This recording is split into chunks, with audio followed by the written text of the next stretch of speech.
Good morning जय जगन्नाथ। आज मुख्य खबर 26 अक्टोबर 2024 10टी गुरुत्वपूर्ण खबर पर नजर पका। नंबर 1, बात्या दाना जीवा परे आ एक घूर्णिबलय संभावना। बात्या दाना प्रभाव में आज दिन तमाम भिजिब अधा ओडिशा।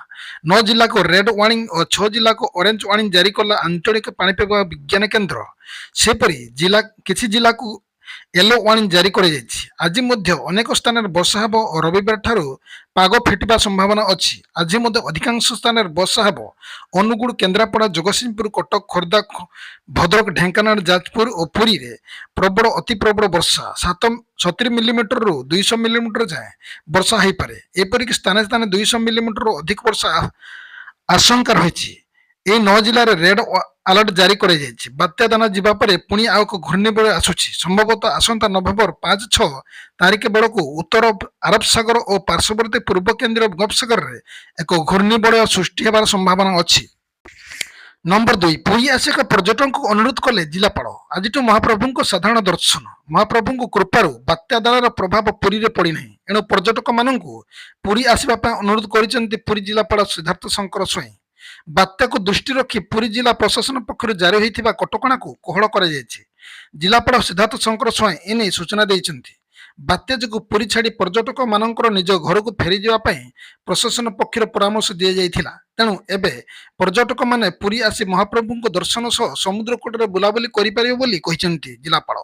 तेबे समुद्र अशांत थिबार पर्यटक माने समुद्र स्नान करने जिलापाल अनुरोध करिसेंती। समुद्र कूटे लाइफ गार्ड और अग्निशम विभाग कर्मचारी मुतयन अच्छा। आज हविष्यावली माँ मैंने श्रीमंदिर जाए महाप्रभु दर्शन करें जिलापाल। नंबर 3, भारत चीन सीमार सेना अपसारण प्रक्रिया आरंभ। हटिला 5 सैन्य टेंट, भांगिला अस्थायी कैंप। भारत चीन मध्य शांति बुझामणा और सहमति पर सीमार आरंभ होती उच्छेद प्रक्रिया। पूर्व लद्दाखर विवादीय एवं एलओसी निकटर उभय देश 5टी सैन्य टेंट रही हटी।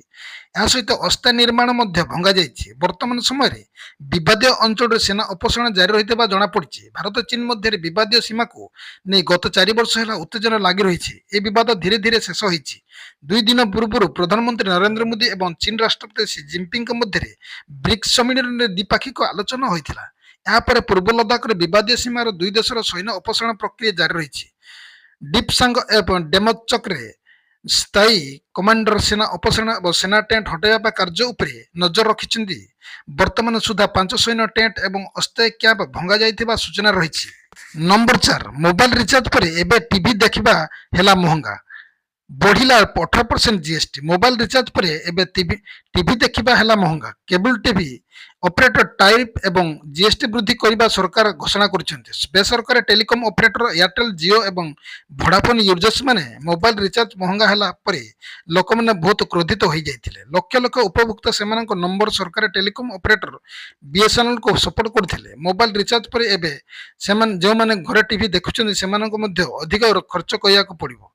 केबल टीवी रे सरकार 18% जीएसटी लागू करिया घोषणा करछन्ते। ए घोषणा पर तमिलनाडु समेत अनेक देशर स्थान में विरोध आरंभ होती। सहित चैनल टैरिफ वृद्धि करने केंद्र सरकार घोषणा कर केबल टीवी ऑपरेटर मैंने दाबी कर जीएसटी 18% 5% ह्रास कर। नंबर 5, घर भांगी मिल पक्का घर। राजस्व मंत्री बात्या दुर्बल हो जाता बेले आज क्षेत्र परिदर्शन कर राजस्व मंत्री सुरेश पूजारी कहते। से कहते आज फील्ड स्टाफ क्षयक्षति आकलन करेंगे। फसल और घर क्षयक्षति आकलन 7 दिन हम।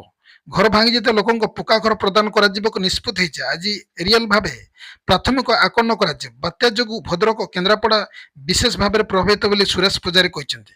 लैंडफॉल पर दुर्बल होती बात्या दाना। गत राति प्राय 1:30 समय आरंभ होता लैंडफॉल प्रक्रिया। भोर 3:30 समय स्थलभाग अतिक्रम कर बात्यार मध्यभाग।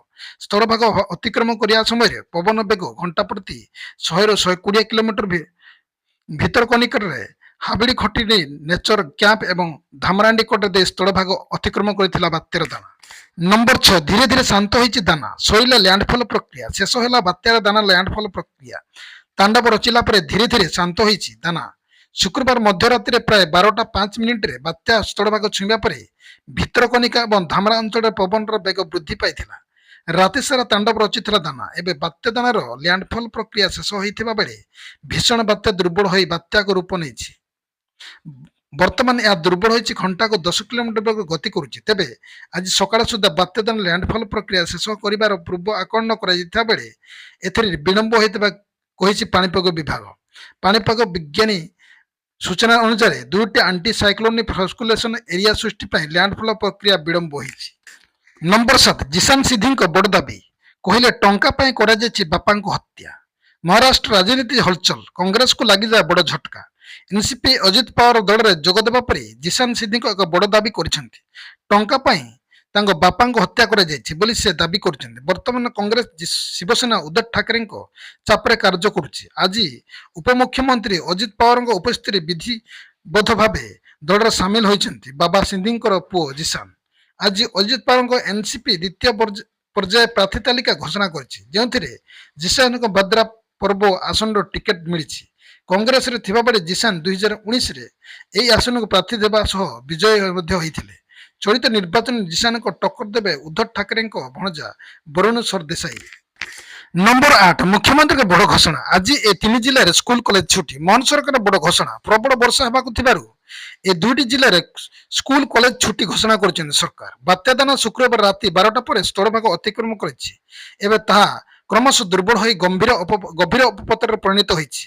ତେବେ ବର୍ଷା ପରେ ତୁହାକୁ ତୁହା ବର୍ଷା ଲାଗି ରହିଛି। ପାଣିପାଗ ବିଭାଗ ସୂଚନା ଅନୁଯାୟୀ ଭଦ୍ରକ, ବାଲେଶ୍ୱର ଓ କେନ୍ଦୁଝରରେ ଆଜି ପ୍ରବଳ ବର୍ଷା ହେବାର ସମ୍ଭାବନା ରହିଛି। ତେଣୁ ଜିଲ୍ଲାର ସବୁ ସ୍କୁଲ ଓ କଲେଜ ଆଜି ବନ୍ଦ ଘୋଷଣା କରାଯାଇଛି। ସୂଚନା ଅନୁଯାୟୀ ଭଦ୍ରକରେ ଆଜି ସବୁ ସ୍କୁଲ କଲେଜ ବନ୍ଦ ରହିବ। ପ୍ରଥମରୁ ଦ୍ୱାଦଶ ଯାଏଁ ବନ୍ଦ ରହିବ ସମସ୍ତ ସ୍କୁଲ ଓ କଲେଜ। ସରକାର ସହ ବେସରକାରୀ ସ୍କୁଲ ମଧ୍ୟ ବନ୍ଦ ରହିବ ବୋଲି ଡିଓ ଚିଠିରେ ଲେଖିଛନ୍ତି। ପ୍ରବଳ ବର୍ଷା ଆଶଙ୍କା ଥିବାରୁ ସ୍କୁଲ ବନ୍ଦ ରଖିବା ନିଷ୍ପତ୍ତି ନିଆଯାଇଛି ବୋଲି ସୂଚନା ଦେଇଛନ୍ତି। ସେହିପରି ବାଲେଶ୍ୱର ଓ ସ୍କୁଲରେ ଗୁଡ଼ିକ ବାତ୍ୟା ଆଶ୍ରୟସ୍ଥଳୀ ହୋଇଥିବାରୁ ବନ୍ଦ ନିଷ୍ପତ୍ତି ନିଆଯାଇଛି। କେନ୍ଦୁଝରରେ ପ୍ରବଳ ବର୍ଷା ଆଶଙ୍କା ରହିଛି, ତେଣୁ ସବୁ ସ୍କୁଲ କଲେଜକୁ ବନ୍ଦ ରଖାଯାଇଛି। ନମ୍ବର 9 ଶିମିଳିପାଳରେ ପ୍ରବଳ ବର୍ଷା, ଆଉ 3 ଦିନ ପର୍ଯ୍ୟଟକଙ୍କ ପାଇଁ ବନ୍ଦ ରହିଲା ଅଭୟାରଣ୍ୟ। ଆଉ 3 ଦିନ ପର୍ଯ୍ୟଟକଙ୍କ ପାଇଁ ବନ୍ଦ ରହିଲା ଶିମିଳିପାଳ ଅଭୟାରଣ୍ୟ। ବାତ୍ୟା ଦାନା ପ୍ରଭାବରେ ସାରା ରାଜ୍ୟରେ ଲାଗି ରହିଛି ବର୍ଷା, ସେହିଭଳି ଶିମିଳିପାଳରେ ମଧ୍ୟ ପ୍ରବଳ ବର୍ଷା ଲାଗି ରହିଛି। ଏଥିପାଇଁ ଯୋଗୁଁ ଆସନ୍ତା 26, 27 ଓ 28 ତାରିଖ ପର୍ଯ୍ୟଟକଙ୍କ ପାଇଁ ଶିମିଳିପାଳ ଅଭୟାରଣ୍ୟ ବନ୍ଦ ରହିବ। ଏନେଇ ଶିମିଳିପାଳ କ୍ଷେତ୍ର ନିର୍ଦ୍ଦେଶକ ପ୍ରକାଶ ଚାନ୍ଦ ଗୋଗିନେନି ସୂଚନା ଦେଇଛନ୍ତି। ନମ୍ବର 10 ଶନିବାର ଓ ରବିବାର ସରକାର ଛୁଟି ବାତିଲ, ଜାଣନ୍ତୁ କାହିଁକି? ବାତ୍ୟା ଦାନା ଯୋଗୁଁ କ୍ଷୟକ୍ଷତିଗ୍ରସ୍ତ ଅଞ୍ଚଳର ରିଲିଫ ଓ ପୁନରୁଦ୍ଧାର କାର୍ଯ୍ୟ ଦୃଷ୍ଟିରେ ରଖି ରାଜ୍ୟ ସରକାର ଆଜି ଓ ରବିବାରର 2 ଦିନ ସରକାର ଛୁଟିକୁ ବାତିଲ କରାଯାଇଛି। ସ୍ୱତନ୍ତ୍ର relief commissioner SRC Debaranjan Kumar Singh ଶୁକ୍ରବାର ସମସ୍ତ ବିଭାଗ ଚିଠି ଲେଖିଛନ୍ତି। ଦାନା ପରବର୍ତ୍ତୀ ବିପର୍ଯ୍ୟୟ ପରିଚାଳନା ଓ ଅନ୍ୟାନ୍ୟ କାର୍ଯ୍ୟକୁ ପ୍ରାଥମିକତା ଭିତ୍ତି ସମ୍ପାଦନ କରାଯିବା ଆବଶ୍ୟକତା ରହିଥିବା ଏସଆରସି କହିଛନ୍ତି। ଚତୁର୍ଥ ଶନିବାର ଓ ରବିବାର ସରକାର କାର୍ଯ୍ୟାଳୟ ଛୁଟି ରହିଥାଏ। ବାତ୍ୟା ଦାନା ଯୋଗୁଁ ରାଜ୍ୟ ସରକାର କାର୍ଯ୍ୟାଳୟ ଅକ୍ଟୋବର 26 ଓ 27 2 ଦିନ ଖୋଲା ରହିବା ନିଷ୍ପତ୍ତି ଦେଇଛନ୍ତି। ପ୍ରଶାସନିକ ବିଭାଗଗୁଡ଼ିକ ଏ ଦିଗରେ ଆବଶ୍ୟକ ପଦକ୍ଷେପ ନେବାକୁ ଏସଆରସି କହିଛନ୍ତି। ଆଜି ପାଇଁ ଖବରକୁ ଏଠି ରଖିବା, ପୁଣି ନେଇ ଆସିବି ନେକ୍ସଟ ଅପଲୋଡରେ। ସେ ପର୍ଯ୍ୟନ୍ତ ବିଦାୟ ନେଉଛି। ନମସ୍କାର, ଜୟ ଜଗନ୍ନାଥ।